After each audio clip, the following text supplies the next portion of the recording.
석전에 대해서 생각하면서 기독교의 근간이 되는 어떻게 보면 가장 중요한 메시지가 석전입니다. 그래서 이 부분을 한번 생각하면서 은혜를 나누려고 합니다.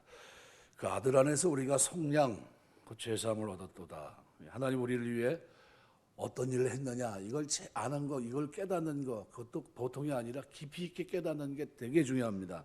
왜냐하면 이것이 우리 신앙의 엔진과 같기 때문입니다. 동력이에요. 움직이는 동력.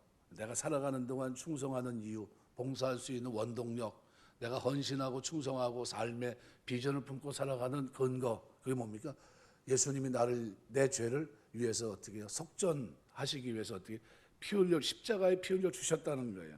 그래서 속량은 구원론의 중심 개념이고 복음의 심장입니다. 심장. 그래서 하나님은 거룩하시고 아까 죄가 전혀 없으시고 완전 순결하시고 정결하시고 때문에 죄를 미워하십니다. 근데 우리 인간은 어떻습니까? 날 때부터 원죄 틀 속에 태어납니다. 죄에 익숙하기 때문에 하나님이 얼마나 죄를 미워하시는지 측량하지를 못하고 측량할 길이 막막합니다. 근데 하나님은 진리세요. 그분이 하시는 말씀에는 거짓이나 모순도 없고 수정이나 변경도 필요치 않으십니다. 사람은 본래 하나님 형상으로 따라 지어졌기 때문에 신분, 지위, 재능, 소유, 유무에 따라서 바뀌는 것이 아니라 그거와 전혀 관계없이 그 존재 자체로도 영원없습니다. 왜요?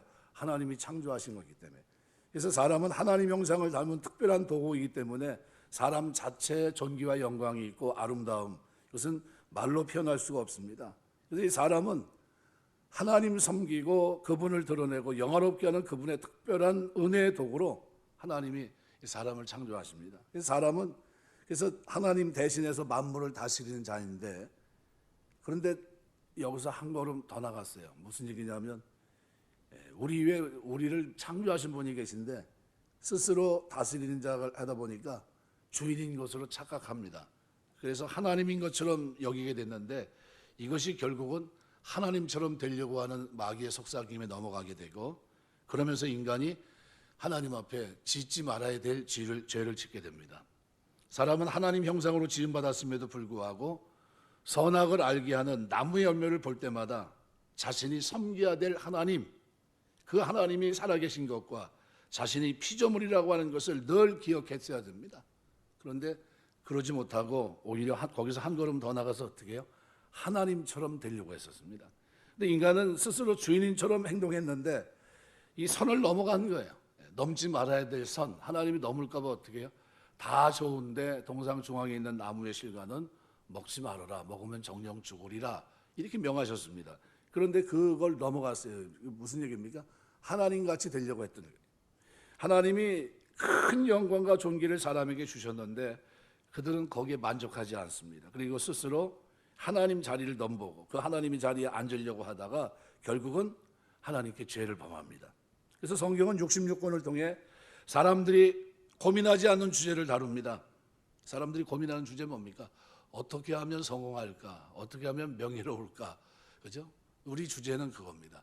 이 땅에서 어떻게 하면 잘 먹고 잘 살 수 있을까? 사람들이 나를 존중할까? 뭐 이런 데 좀 초점이 있다면 하나님은 성경 66권을 통해 그걸 안내하고 있지 않습니다.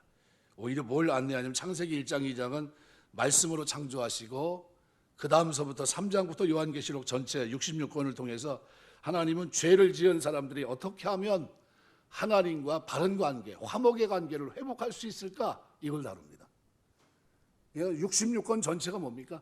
어떻게 하면 하나님 이 의로운 관계 속으로 다시 돌아올 수 있을까? 바로 이걸 다루고 있어요. 그러니까 굉장히 중요한 거죠. 이 사람의 죄 문제는 그만큼 하나님이 자신의 거룩, 공의, 사랑을 깨지 않으면서도 성경의 많은 분량을 할애하면서 다루어야 할 만큼 힘들고 어려운 주제였던 겁니다. 이 주제는 그래서 하나님의 결단이 필요하고 하나님 이 독생자가 이 땅에 와서 죽기까지 피 흘리기까지 순종하는 십자가의 죽음까지 필요했던 이 엄청난 주제입니다. 그래서 하나님께서 천지를 창조하실 때는 말씀으로 만드셨지만 있으라 해서 있었어요. 첫째 날 창조, 둘째 날 창조 다 창조하셨습니다. 그런데 사람만큼, 이 사람의 죄만큼은 사라져라 해도 사라지는 그런 문제가 아니에요. 그래서 성경은 죄인이 어떻게 거룩하신 하나님과 바른 관계 안으로 회복돼 들어갈 수 있을까? 원죄를 회복하고 하나님과 바른 관계를 회복할 수 있을까? 화목의 관계를 이룰 수 있을까? 이걸 이룹니다. 성경이 하나님과 죄 지은 사람과의 관계 회복에 화려한 것은 하나님조차도 죄라고 하는 이 주제를 다루는 것이 얼마나 어려운지를 역설적으로 보여주는 증거입니다. 이제 이번 주에는 제가 이 속전을 이렇게 준비하다 보니까 로마서 3장 25절, 26절 말씀을 가지고 하나님도 의롭고 우리도 의롭게 되는, 이게 왜 그렇게 되는 건지를 생각하려고 합니다. 연장선상에 있기 때문에 그게 좀 의미할, 하나님이 뭘 얘기하는 거냐면 신앙의 기초를 다시 한번 다뤄갑니다. 기초를 다시 다지는 거예요. 내가 지금 하나님 백성으로 거듭났는데, 하나님 자녀가 됐는데, 성령을 선물로 받았는데, 그 기초가 뭡니까? 속전이에요. 그걸 통해서 은혜를 깨닫고 깊이를 알게 되면 그 다음에 어떻게 됩니까? 하나님 앞에서 그 은혜에 부응하는 생애를 살아가게 되거든요. 근데 그게 안 되면 어떻게 됩니까? 그 이상하게 행동합니다. 어떻게 해요? 다른 어떤 선한 일을 행해야 구원받는 거로 착각합니다. 그게 아니에요. 그래서 속량, 하나님이 우리를 위해 행하신 일입니다. 내가 하나님을 위해서 한 것으로 구원받는 게 아니라 하나님이 나를 위해서 행한 일, 이걸로 인해서 우리가 구원받습니다. 하나님은 우리 죄를 위해서 어떤 일을 하셨을까? 바로 그의 사랑의 아들의 나라로 옮기셨습니다. 우리 죄를 위해서 14절 보면 아들 안에서 우리가 속량 죄사함을 얻었도다. 속량 죄사함을 주셨다는 겁니다. 이것이 하나님이 행하신 복음의 핵심이에요. 이 두 가지입니다. 속량 그리고 죄사함. 세상 종교는 죄를 보상할 수 있는 많은 선한 일 또는 죄를 상쇄하고도 남을 만큼 더 많은 선, 덕 혹은 깨달음 같은 것들로 구원 논의를 전개해 갑니다. 행위구원이라고 합니다. 모든 종교가 행위구원이에요. 그런데 기독교는 행위구원이 아닙니다. 아버지 하나님이 아들 하나님 안에서 우리를 위해 행하신 속량, 죄를 덮어주시고 생명싸개로 우리를 덮어주신 겁니다. 사람의 죄 문제를 해결하는 유일하고 참된 길이라고 하는 것을 보여주는데 이것이 속량이에요. 그러니까 기독교가 선포하는 복음, 그리고 세상을 향해 좋은 소식을 알려주는 말씀이 뭐냐면 바로 속량입니다. 하나님이 우리의 죄를 덮어주기 위해 독생자를 보내서 우리 대신 피 흘려 주셨다는 거예요. 그 값을 지불하셨다는 겁니다. 간혹 이제 우리 운동회 같은 거 하면 친구들도 그러면 이제 음식점을 이렇게 가게 되는데 그때 저희 이제 아버님이 뭐냐면 야 여기 어디 그 짜장면 집에 예약을 해놨으니까 가서 먹고 달아놓고 가. 그 친구하고 이제 들어가서 먹습니다. 뭐 어떻게 먹어요? 저희 아버지가 여기 와가지고 지불한다고 그랬어요. 누군지 아시죠? 안다고. 그럼 먹고 달아놓고 갑니다. 왜? 누가 앞으로 돼 있는 거예요? 아버지 앞으로 돼 있는 거예요. 값은 누가 지불하는 겁니까? 하나님이. 속량이라고 하는 건요. 갚을 길이 없는 그거를 인간이 전혀 갚을 수 없는 그것을 하나님이 인간의 몸을 입고 이 땅에 오셔서 성령으로 잉태하시고 사람의 몸을 입으시고 성육신하시고 우리의 죄 문제를 가지고 어떻게 해요? 십자가에서 피 흘려 주시고 값을 치르신 거예요. 그래서 내 죄가 있어요, 없어요? 없어요. 누가 치르셨습니까? 나는 죽어 있는데 누가 치르셨어요? 예수님이 오셔서 그걸 십자가에서 피 흘려서 치러보신 거예요. 그게 속량입니다. 값을 지불하고 사신 거예요. 그게 구속하신 겁니다. 그래서 보통 노예나 종살이하는 사람의 몸값을 지불하고 난 후에 그를 자유롭게 해주는 겁니다. 전쟁 포로로 잡혀가서 종살이를 했고 가난에 빚을 지고 갚지 못하는 종살이를 하고 있는데 빚을 누군가 다 청산해줘. 이게 속량이에요. 그러니까 어떤 이유가 되었던 종로로 타는 사람을 위해 누군가 값을 대신 지불해 그를 자유롭게 하는 행위가 속량입니다. 죄로 인해서 사단에게 종로로 타고 있는 우리를 죄 문제를 죄값을 다 치르셨어요. 우리가 받을 형벌을 주님이 다 받으셨어요. 그리고 그 값을 치르신 거예요. 피로써. 어떤 이유가 됐든 종로로 타는 사람을 위해 누군가 값을 대신해 지불해서 그를 자유롭게 하는 행위가 속량이에요. 값을 치른다는 개념이 중요합니다. 거룩하신 하나님이 죄 아래 태어난 우리를 아들을 통해서 값을 지불하신 거예요. 죄 없으신 그분이 우리를 위해서 값을 지불하셨어요. 그래서 기독교의 구원은 속죄 사건으로 구성되어 있는 겁니다. 값을 지불해서 죄사함의 길을 여신 사건, 이게 복음, 유한겔리의 복된 소식이에요. 하나님이 우리의 죄를 그리스도가 십자가 보혈의 피를 흘려서 어떻게 해요? 해결하셨다는 거예요. 초대교회가 로마에서 300년 박해 속에서도 피를 흘리면서 죽어가면서 지켰던 진리가 있습니다. 그게 뭐냐 하면 예수 그리스도는 하나님이시며 사람이시다라는 거예요. 이 명제, 이 진리를 지키기 위해서 그들은 어떻게 해요? 목숨 걸고 지켰습니다. 이 진리는 속량이라는 개념과 묶어서 생각해 보면 예수께서 우리와 똑같이 사람의 몸을 입고 이 땅에 오셨는데 우리와 다른 것은 아버지 없이, 그죠? 성령으로 어머니 마리아를 통해서 나셨다는 겁니다. 하나님이시면서 동시에 우리처럼 몸을 가진 인간의 여인의 피를 통해서 이 땅에 태어나신 사람입니다. 그분은 사람으로서 모든 인류의 대표입니다. 두 번째 아담이신 예수께서 사람의 몸을 입고 이 땅에 오셨습니다. 그분이 이 땅에 오셔서 율법의 모든 요구를 다 순종하시면서 성취하십니다. 예수께서는 우리의 율법을 이기셨는데 받아야 될 형벌, 저주, 사망을 십자가를 통해서 전부 사해 주시고 거룩하신 하나님과 바른 관계 안으로 들어가는 생명의 눈을 자기가 어떻게 해요? 값을 치르고 그 길을 활짝 열어주신 겁니다. 구주 예수께서 사람의 모양으로 이 땅에 오셨고 우리를 대표해서 사람의 몸으로 이 땅에서 살아가시고 돌아가시고 부활하시면서 하나님의 거룩하고 공의로운 성품을 다 담은 율법의 모든 요구를 다 이루신 겁니다. 율법이 요구하는 모든 대가를 우리를 대표해서 대신 지불하신 거예요. 그래서 누구든지 예수를 믿고 영접하는 사람, 곧 그 예수의 공로를 믿고 의지하는 사람들은 하나님과 바른 관계 안으로 들어갑니다. 우리의 공로에 의해서 들어가는 게 아니에요. 선한 행실로 의해서 들어가는 게 아닙니다. 예수님께서 그렇게 하신 거예요. 사망에서 생명으로 옮겨집니다. 흑암의 권세에서 하나님의 사랑의 아들의 나라로 옮겨지는 생명의 길을 우리가 얻게 돼요.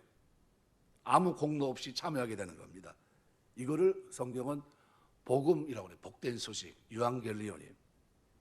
예수께서 완전한 값을 지불하셨기 때문에 아버지 하나님이 아들 하나님 안에서 완전하게 값을 지불하셨기 때문에 모든 성도들에게 죄사함의 길, 새로운 생명의 길이 열린 겁니다. 비로소. 그래서 십자가, 이것은 너무나 중요한 겁니다. 그래서 바울은요, 오직 십자가만 자랑합니다. 그의 피로. 그래서 오늘 본문에 그 아들 안에서 우리가 속량 곧 죄사함을 얻어도다 했는데, 이 말씀이 예배소 1장 7절에 보면 우리가 그리스도 안에서 그의 은혜의 풍성함을 따라 그의 피로 말미암아 속량 곧 죄사함을 받았느니라. 그래서 은혜의 풍성함을 따라 그의 피로 말미암아 속량, 아주 굉장히 중요한 단어가 들어가 있습니다. 그의 피로 말미암아 속량 곧 죄사함을 받았느니라. 속량을 언급할 때마다 성경은 십자가와 그의 피, 예수 그리스도의 보혈, 죽으심을 강조하는 겁니다.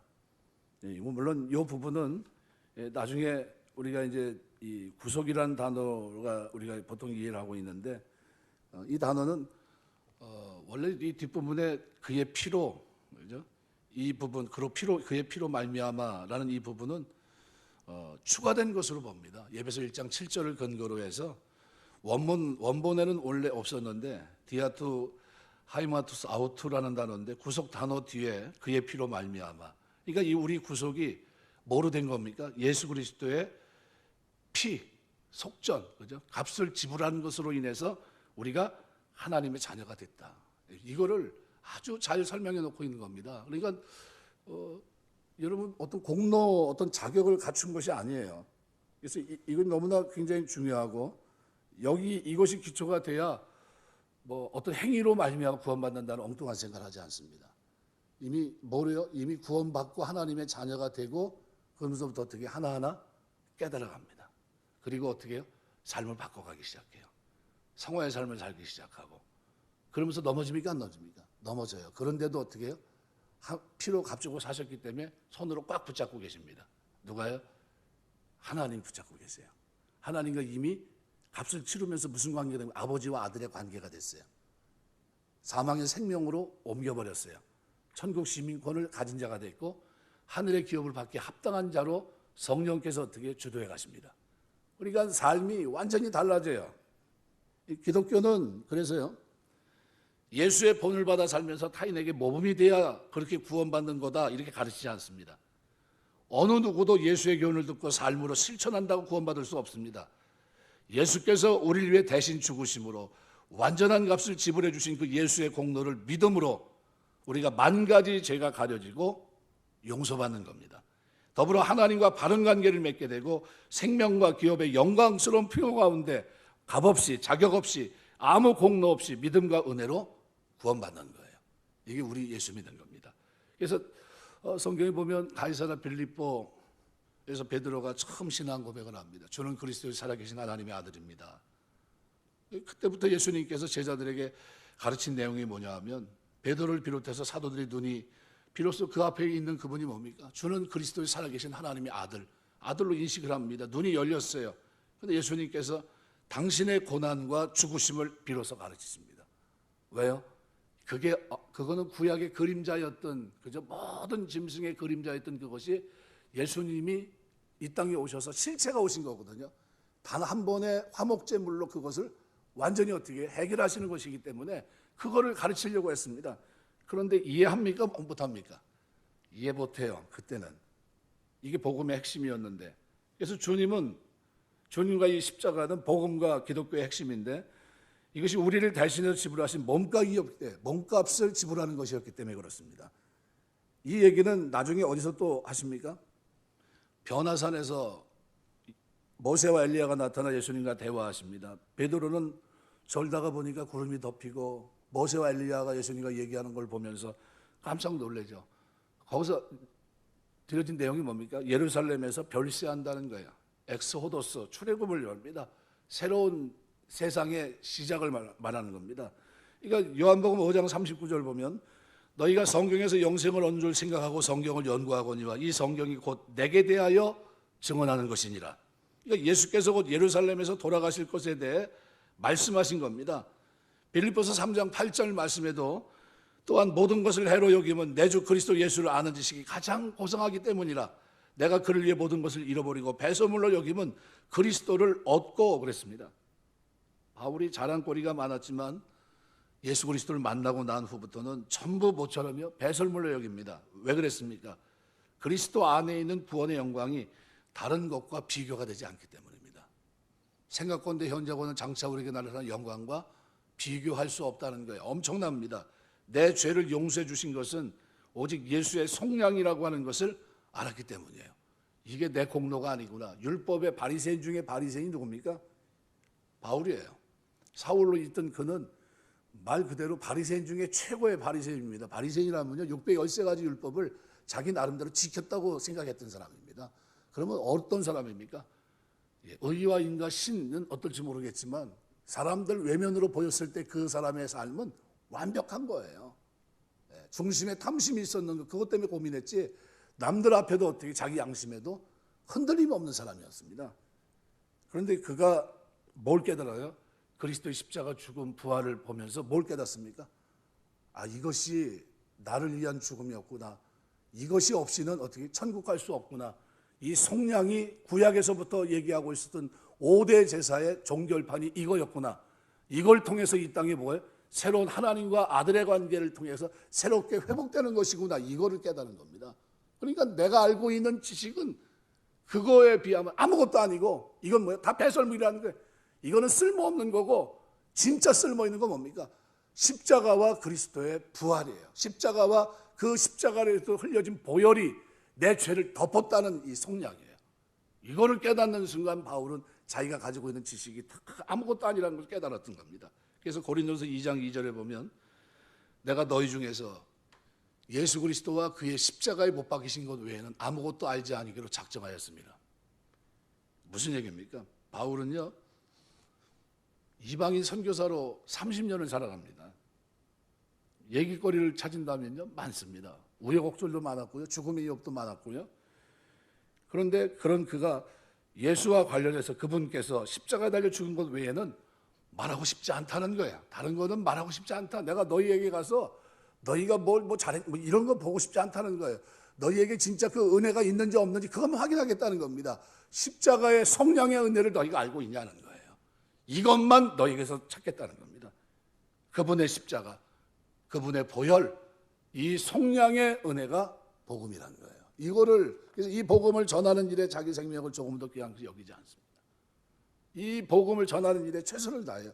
우리는 하나님이 예수를 이 땅에 보내셔서 우리의 죄값을 완전히 지불하신 바로 십자가와 그 위에서 흘리신 보혈의 사건을 늘 기억해야 돼요. 잊지 마셔야 된다는 겁니다. 그 사건 때문에 죄의 형벌과 진노, 심판을 받을 우리를 용서하신 겁니다. 그거를 구약에서는 로마서에서 뭐라고 하면 간과하셨다는 거예요. 간과했다는 뭡니까? 미뤘다는 거예요. 보류했다는 겁니다. 원래 구약의 5대 제사가 뭐예요? 제사를 통해서 죄 용서하는 건데 그게 어떻게 그림자예요. 뒤로 잠깐 밀린 겁니다. 그럼 용서는 언제 한 겁니까? 예수님이 십자가 질 때 한꺼번에 용서해요. 구약의 모든 죄인들이 졌던 죄를 누가 짊어지신 겁니까? 예수님이 짊어지고 속량하신 겁니다. 피 흘리셔서. 과거, 현재, 미래 죄까지 짊어지신 거예요. 그게 예수입니다. 그게 십자가고 그게 보혈이에요. 그래서 하나님은 예수의 공로를 믿고 의지하는 모든 사람들에게 구원을 베풀어 주십니다. 구원의 첫 관문은 뭡니까? 죄사함입니다. 죄사함. 그래서 십자가 사건을 통해 과거, 현재, 미래의 어떠한 죄값도 남지 않고 지불됩니다. 그래서 복음의 핵심은 예수를 믿는 모든 사람들이 죄사함과 구원의 영광으로 들어가는 겁니다. 십자가는 만세전부터 우리를 결코 포기할 수 없었던 하나님의 마음이 그 속에 그대로 담겨 있어요. 사랑한다는 겁니다. 사랑의 확증이에요. 내가 너를 사랑한다. 하나님이 우리를 사랑하는 확증이 뭡니까?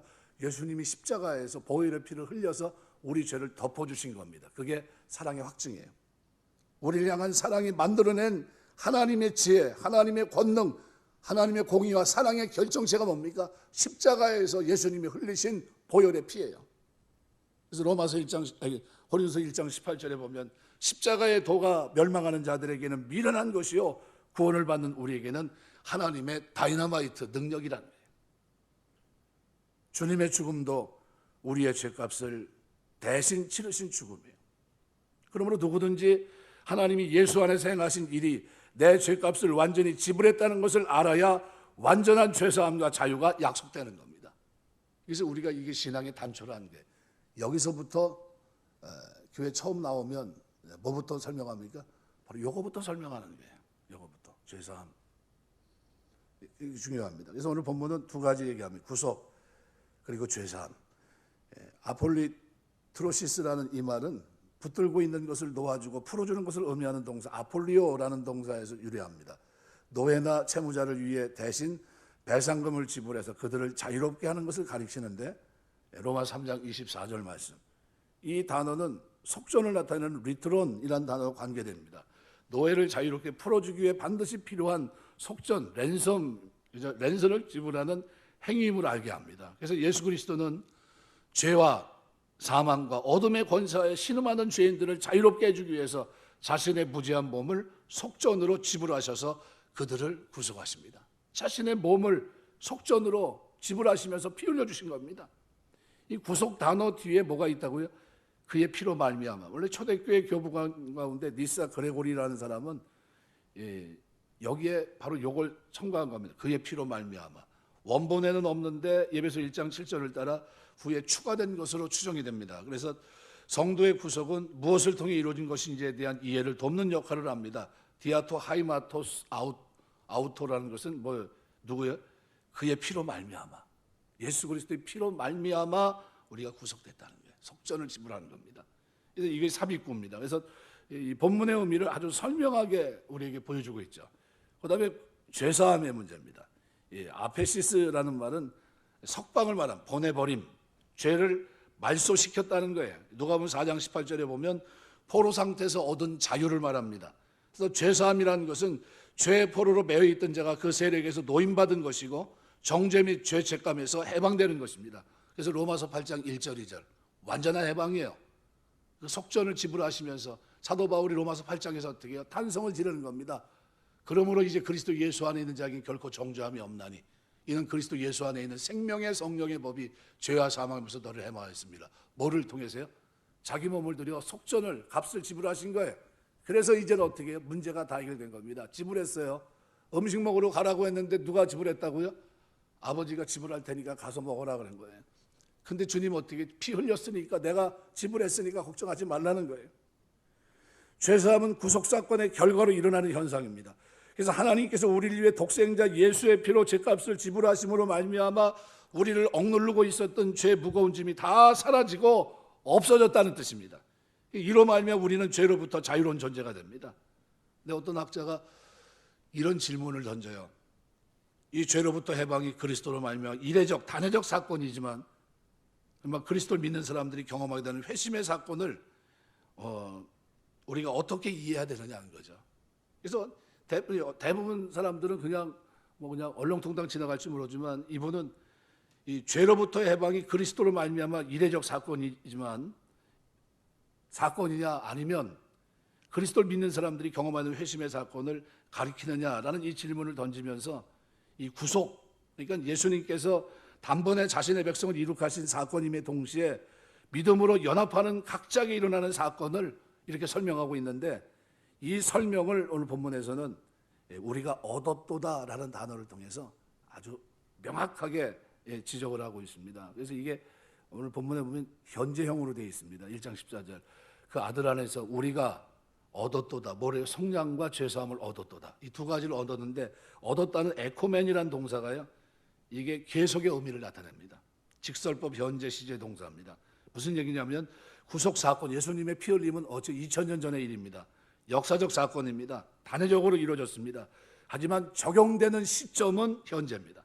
성도가 회심해서 믿음으로 그리스도를 받아들이는 것이 현재이기 때문에 바울은 우리가 얻는다, 어떻게 we have 이렇게 변합니다. 에코멘이라는 동사 썼어요. 현재형으로. 그러니까 본문이 가르치는 성량 죄사함을 주시는 것이 뭡니까? 현재형. 내가 예수를 믿는 그때 그 일이 나에게 이루어지는 거예요. 지금 깨닫고 믿는 순간부터 우리가 어떻게 영원부터 참여하고 영원토록 참여하고 누리게 되는 하나님의 약속, 복이 유앙겔리온 복음입니다. 이게 속전이에요. 예수께서 십자가에 달리셨을 때 다른 한편의 강도가 함께 달립니다. 그때 주께서 누가복음 23장 42절에 보면 예수여 당신의 나라에 임하실 때 나를 기억하소서. 그때 예수님이 이렇게 말씀합니다. 내가 진실로 내게 이르노니 오늘 내가 나와 함께 낙원에 있으리라. 예수님이 뭐 하셨습니까? 십자가에 달려 값을 지불하십니다. 평생 강도질했던 사람이 예수께서 구주이심을 깨닫고 의지하는 순간, 그죠? 믿는 순간 어떻게 됩니까? 그분과 함께 낙원에 이르게 됩니다. 현재예요. 십자가 사건은 2000년의 단회적인 사건인데 그날 이후로 이 복음을 받아들이는 현재 누구든지 구원을 받는다는 거예요. 누구든지. 그러니까 우리가 이 땅에 살아가는 동안 우리 죄를 정죄할 사람이 있습니까? 없습니까? 대답 한번 해보세요. 당신은 죄인입니다. 정죄할 수 있는 사람이 있어요? 없어요? 처음부터 다시 해야 되겠네. 있어요? 없어요? 없다는 거예요.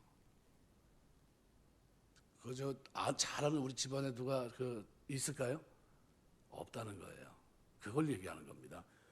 양심도 정죄할 수 없고요. 왜요? 지불하셨어요. 누가? 예수님이 십자가에 보혈의 피로 속전 값을 지불하셨어요. 그걸 내가 믿는 겁니다. 그도 의롭게 되고 나도 의롭게 되는 거예요. 예수님도 그 일로 의롭게 되고 하나님도 의롭게 되고 나도 의롭게 된 사건이 예수님의 십자가의 속전이에요. 마귀도 나를 정죄할 수 있어요? 없어요? 대답 한번 해보세요. 이게 대답 못하면 처음부터 다시 해야 되니까요. 마귀도 없어요. 정죄 못합니다. 그러면 하나님은 우리를 정죄할 수 있을까요? 하나님조차도 정죄를 못합니다. 왜요? 예수님, 하나님이신 하나님의 아들이 이 땅에 오셔서 값을 치르셨기 때문이에요. 그걸 우리가 믿는 겁니다. 예수 그리스도를 믿고 그 생명싸개 안으로 들어가는 순간 모든 진실한 성도는 한 사람도 예외 없이 참여하게 되는 은혜의 복이 복음입니다. 이게 속전이에요. 이걸 우리가 예수를 믿는 겁니다. 그러면 우리가 정죄하면서 자유롭게 됐습니다. 자, 방종할까요? 아니면 거룩하게 살까요? 거룩하게 사는 겁니다. 거룩하게 살기 때문에 구원받는 겁니까? 아니면 속전으로 구원받는 겁니까? 속전을 믿음으로 구원받는 거예요. 은혜로. 너희가 은혜로 믿음으로 구원받는 거라고 분명히 선언하고 있어요. 우리 행위로 자격으로 그게 아니에요. 누가요? 예수님께서. 그래서 성경 66권이 어떻게 해요? 창세기 3장서부터 요한계시록 마지막 장까지 뭘 설명하면서 어떻게 하면 하나님 천국 앞에 하나님 앞에 설 수 있을까? 누가 하나님 천국에 갈 수 있을까를 논합니다. 죄 문제를 어떻게 하면 하나님 해결하실까 고민을 어떻게 풀어가십니까? 이 땅에 2000년에 오신 주님께서 속전 값을 지불하는 그 사건을 통해 죄사함으로부터 정죄로부터 자유롭게 된 거예요. 해방을 선언한 겁니다. 해방을. 영원한 해방입니다. 영원토록 영생이 있음을 알게 하신 거예요. 그리스도 하나님 앞에서 바른 관계를 맺는 바로 이 얘기를 오늘 14절에서 하고 있는, 그 아들 안에서 우리가 속량 곧 죄사함을 얻었도다. 현재형입니다. 내가 예수를 믿는 그 순간 나는 어떻게 사망의 생명으로 옮겨진 거예요. 13절 말씀대로 그가 우리를 흑암의 권세에서 건져내사 그의 사랑의 아들의 나라로 옮기셨으니 완전한 거예요. 아주 지역적으로 완전히 바뀐 걸 얘기합니다. 하나님의 백성이 된 거예요. 신앙생활 잘하면 옮겨지는 겁니까? 아니면 여기서 충성하고 헌신하고 그래야 옮겨지는 겁니까? 그런 게 아니에요. 이미 옮겨놨어요. 그래놓고 어떻게 해요? 하나님 백성답게 살라는 거예요. 하나님 자녀답게 살고 은혜에 부응하며 살고 그 하나님의 은혜를 깊이 깨닫고 충성하며 살라는 겁니다. 이게 우리 신앙생활이에요. 그럼 이 신앙생활 하는 동안에 처음에는 많이 넘어질까요? 안 넘어질까요?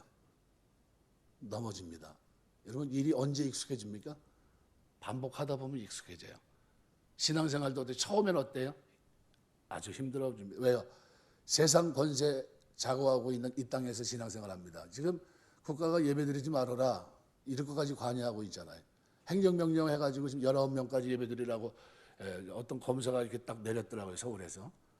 그래서 이제 아무 문제가 없이 19명까지는 예배드릴 수 있게 해야 된다 이렇게 냈어요. 그러니까 또 아야 소리 못하고 어떻게 해요? 지금 이제 바뀌었어요. 19명 예배 드릴 때도 어떻게 했냐면 예배 드리기 위한 성도는 오지 말아야 된다 이렇게 행정명령이 내려왔거든요. 근데 그거를 이제 법원에다 제소했습니다. 문제가 있는 거 아니냐, 이거 잘못된 거 아니냐 그랬더니 법원에서 니네 말이 맞다. 19명 성도는 가서 예배 드릴 권한이 있다 이렇게 해버린 겁니다. 그래서 우리는 1부, 2부, 3부, 4부 이렇게 해가지고 19명씩 예배 계속 드릴 겁니다. 저는 3번, 4번 드리는데 아유 목사님 너무 많이 예배 드린 거 아닙니까? 그랬더니 아이고 지난주 월요일 날 동기들을 만났는데요 7번, 8번 드린다고 그러더라고요. 아침서부터 저녁까지 드린대요.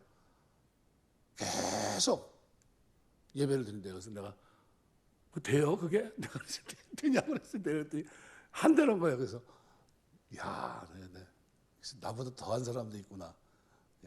그래가지고 그냥 아주 그냥 순서를 이렇게 짜가지고 그렇게 드린대요.